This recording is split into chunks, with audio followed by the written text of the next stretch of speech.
Hi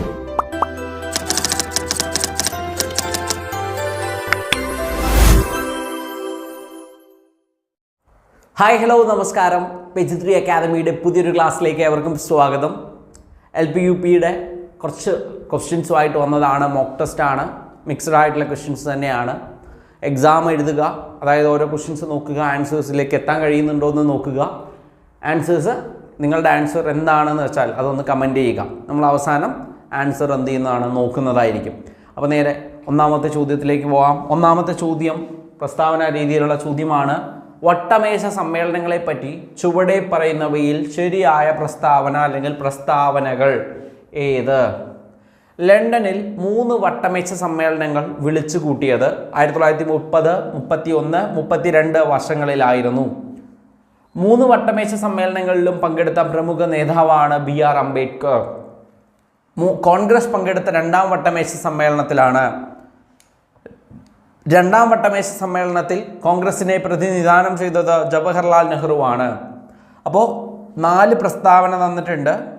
ഈ പ്രസ്താവനകളിൽ ശരിയായ പ്രസ്താവന അല്ലെങ്കിൽ പ്രസ്താവനകൾ ഏത് എന്നതാണ് ചോദ്യം.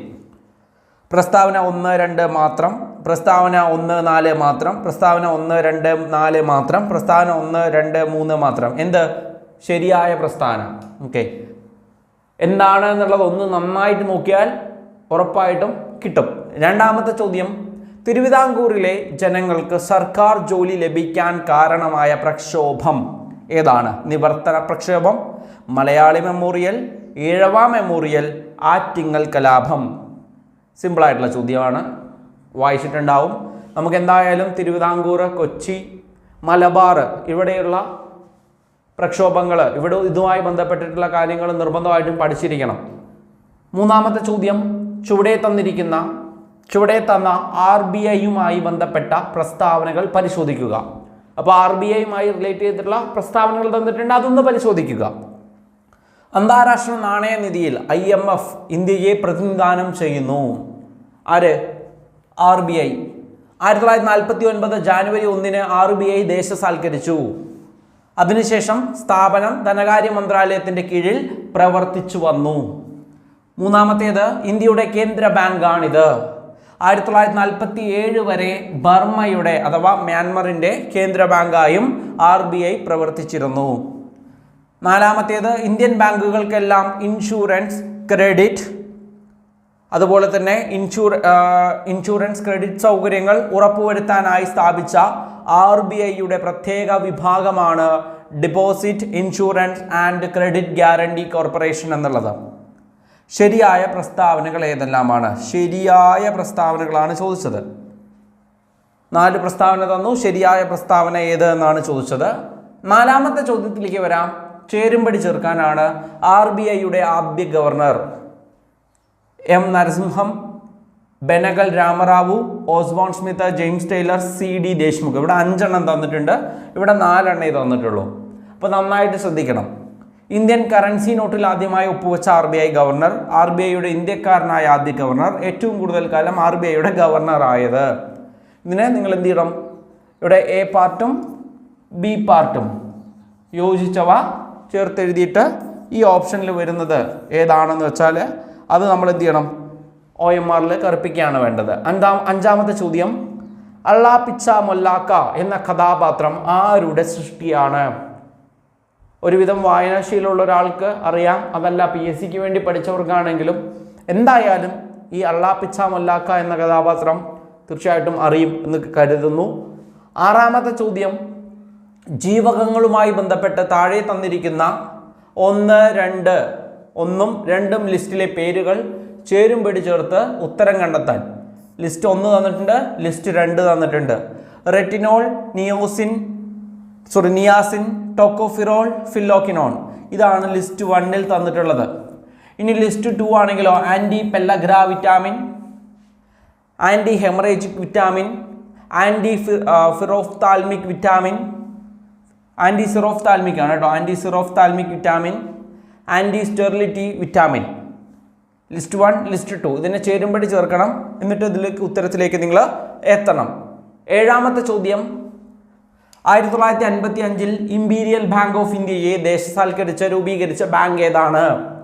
State bank of India, central bank of India, union bank of India, United bank of India. Option കാണുമ്പോൾ ചിലപ്പോൾ ടെൻഷൻ ആവാം. സിമ്പിളായിട്ട് നിങ്ങൾ പഠിച്ചിട്ടുണ്ടാവും ഉറപ്പായിട്ടും. 8ാമത്തെ ചോദ്യം, കാൽസ്യത്തിന്റെ അപര്യാപ്തത ശരീരത്തിന്റെ ഏതെല്ലാം പ്രവർത്തനങ്ങളെ ബാധിക്കുന്നു? രക്തം കട്ടപിടിക്കൽ, പേശി പ്രവർത്തനം, എല്ലിന്റെയും പല്ലിന്റെയും ആരോഗ്യം. മേൽപ്പറഞ്ഞവയെല്ലാം. 9ാമത്തെ ചോദ്യം, മാധ്യമത്തിന്റെ സഹായമില്ലാതെ താപം ഒരിടത്തു നിന്നും മറ്റൊരിടത്തേക്ക് പ്രവഹിക്കുന്ന രീതി ഏതാണ്? വികിരണം, ചാലനം, സംവഹനം, അപവർത്തനം. 10ാമത്തെ ചോദ്യം, ലാസ്റ്റ് ചോദ്യം, ആധുനിക ആവർത്തന പട്ടികയുമായി ബന്ധപ്പെട്ട് ശരിയല്ലാത്തത് ഏതെല്ലാമാണ്? ആധുനിക ആവർത്തന പട്ടികയുടെ ഉപജ്ഞാതാവ് മോസ്ലിയാണ്. ആധുനിക ആവർത്തന പട്ടികയുടെ പിതാവ് മെൻഡലിയുമാണ്. ഓക്കെ, ആധുനിക ആവർത്തന പട്ടികയുടെ ഉപജ്ഞാതാവ് മോസ്ലിയാണ്. ആധുനിക ആവർത്തന പട്ടികയുടെ ഉപജ്ഞാതാവ് മെൻഡലീവാണ്. ആധുനിക ആവർത്തന പട്ടികയിൽ മൂലകങ്ങളെ ആറ്റോമിക നമ്പറിന്റെ ആരോഹണ ക്രമത്തിൽ വിന്യസിച്ചിരിക്കുന്നു. ആധുനിക ആവർത്തന പട്ടികയിൽ മൂലകങ്ങളെ ആറ്റോമിക മാസിന്റെ ആരോഹണ ക്രമത്തിൽ വിന്യസിച്ചിരിക്കുന്നു. കിട്ടിയോ? ഇതില് ആവർത്തന പട്ടികയുമായി ബന്ധപ്പെട്ട് ശരിയല്ലാത്തതാ ചോദിച്ചത് കേട്ടോ. ശരിയായത് കണ്ടെത്താൻ ഇവിടെ പറ്റും. ഓപ്ഷനിൽ എന്തായാലും ശരിയായതും ഉണ്ടാവും, തെറ്റായതും ഉണ്ടാവും. ഇവിടെ ശരിയല്ലാത്ത തെറ്റായതാണ് കണ്ടെത്താൻ പറഞ്ഞിട്ടുള്ളത്. അപ്പം നന്നായിട്ട് ശ്രദ്ധിച്ചിട്ട് വേണം. അറിയാമെന്നുള്ളത് കൊണ്ട് പെട്ടെന്ന് നമ്മൾ നമ്മൾ എന്ത് ചെയ്യും, എക്സൈറ്റ്മെന്റിൽ അങ്ങോട്ട് കറുപ്പിച്ചാൽ തെറ്റാൻ സാധ്യതയുണ്ട്. അത് തെറ്റിയത് അപ്പം തന്നെ നമുക്ക് നോട്ടീസ് ചെയ്യാനും പറ്റും. നമ്മൾ കറുപ്പിച്ചത് തെറ്റിയെന്ന് അപ്പം തന്നെ നോട്ടീസ് ചെയ്യാനുള്ള ഒരു സെൻസ് നമുക്ക് ആ സമയത്ത് കിട്ടും. അങ്ങനെ ഒരു സെൻസ് കിട്ടിയാൽ പിന്നെ മൊത്തം നമുക്ക് അബദ്ധമാവും. കാരണം അറിയുന്ന ഒരു ചോദ്യം തെറ്റിച്ചല്ലോ എന്നുള്ളൊരു ടെൻഷൻ മൊത്തം നമ്മൾ ആ പരീക്ഷാ സമയം മുഴുവൻ നമ്മളെ വേട്ടയാടിക്കൊണ്ടിരിക്കും. അപ്പോൾ നമ്മൾ ഭയങ്കരമായിട്ട് ഡെസ്പാവും. ഒരു പരീക്ഷയ്ക്ക് പോകുമ്പോൾ ആദ്യം മനസ്സിലാക്കേണ്ടത് നമുക്കറിയാത്ത ഒരുപാട് ചോദ്യങ്ങൾ വരും. നമുക്കറിയാത്ത ഒരുപാട് ചോദ്യങ്ങൾ പ്രതീക്ഷിച്ച് വേണം പരീക്ഷയ്ക്ക് പോകാൻ. അപ്പോഴേ ക്വസ്റ്റ്യൻസ് കാണുമ്പോൾ അറിയാത്ത പരിചയമില്ലാത്ത ഭാഗം കാണുമ്പോൾ നമുക്ക് റിലാക്സ് ആകാൻ പറ്റുള്ളൂ. അല്ലാതിരുന്നാൽ ആദ്യത്തെ 10 ചോദ്യം നമ്മൾ കണ്ടു, ആ 10 ചോദ്യവും നമുക്കറിയില്ലെങ്കിൽ ബാക്കിയുള്ള 90 ചോദ്യം നമുക്ക് അറിയുന്നതാണെങ്കിൽ പോലും നമ്മുടെ മനസ്സിൽ ആ 10 ചോദ്യങ്ങൾ ഇങ്ങനെ വേട്ടയാടിക്കൊണ്ടിരിക്കും. അത് നമ്മുടെ 90 ചോദ്യങ്ങളെയും ബാധിക്കും. സമയം കിട്ടില്ല, ടെൻഷനാവും, കറുപ്പിക്കുന്നത് മാറിപ്പോവും, ഉത്തരം തന്നെ തെറ്റായിട്ട് ഓർമ്മയിലേക്ക് വരും. അപ്പോൾ നന്നായിട്ട് റിലാക്സ് ആയിട്ട് പരീക്ഷ എഴുതണം. അതിന് മോഡൽ എക്സാമുകൾ നിങ്ങൾ നിർബന്ധമായും എഴുതി പ്രാക്ടീസ് ചെയ്യണം. OMRൽ തന്നെ പ്രാക്ടീസ് ചെയ്യണം. റെഡിയല്ലേ? യെസ്. അപ്പോൾ പറഞ്ഞു വന്നത് 10 ചോദ്യങ്ങൾ. ഇനി ഓരോ ചോദ്യങ്ങളും നമ്മൾ എന്ത് ചെയ്യാം, ആൻസേഴ്സ് ആയിട്ട് പരിശോധിക്കാം.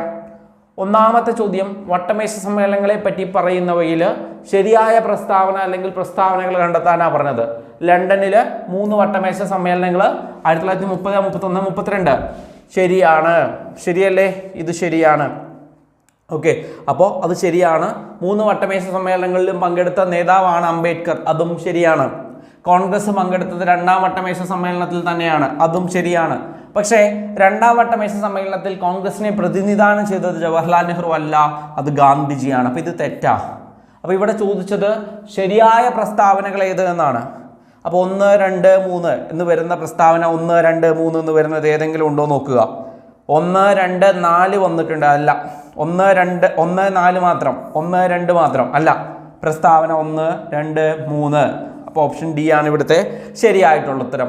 2ാമത്തെ ചോദ്യം, തിരുവിതാംകൂറിലെ ജനങ്ങൾക്ക് സർക്കാർ ജോലി ലഭിക്കാൻ കാരണമായ പ്രക്ഷോഭം ഏതാണ് ചോദിച്ചാൽ മലയാളി മെമ്മോറിയലാണ്.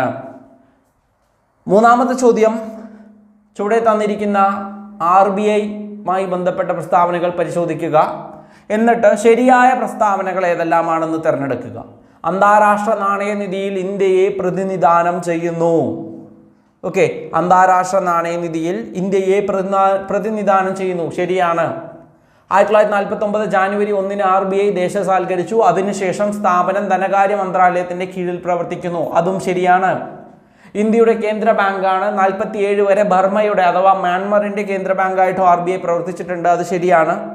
അടുത്തതായിട്ട് പറയുകയാണെന്നുണ്ടെങ്കിൽ ഇന്ത്യൻ ബാങ്കുകൾക്കെല്ലാം ഇൻഷുറൻസ്, ക്രെഡിറ്റ് സൗകര്യങ്ങൾ ഉറപ്പുവരുത്താനായിട്ട് RBIയുടെ ഒരു പ്രത്യേക വിഭാഗമുണ്ട്. അതാണ് deposit insurance and credit guarantee corporation. അത് കറക്റ്റാ.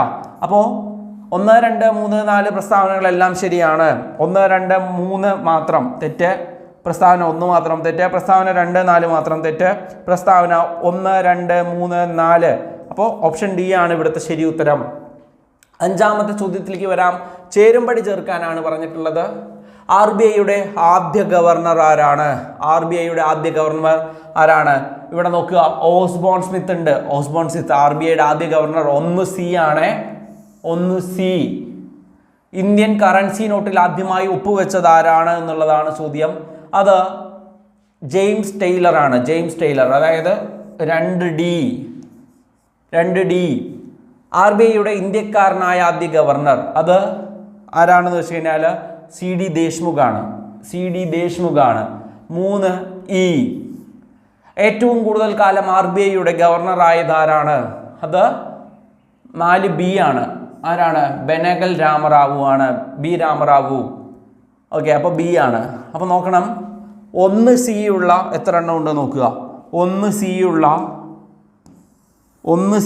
എത്ര എണ്ണം ഉണ്ട് നോക്കുക. 1C ഉള്ള 1, 2, 3 എണ്ണം ഉണ്ട്. 2D ഉള്ള എത്ര എണ്ണം ഉണ്ട് നോക്കുക. 2 എണ്ണമേ ഉള്ളൂ.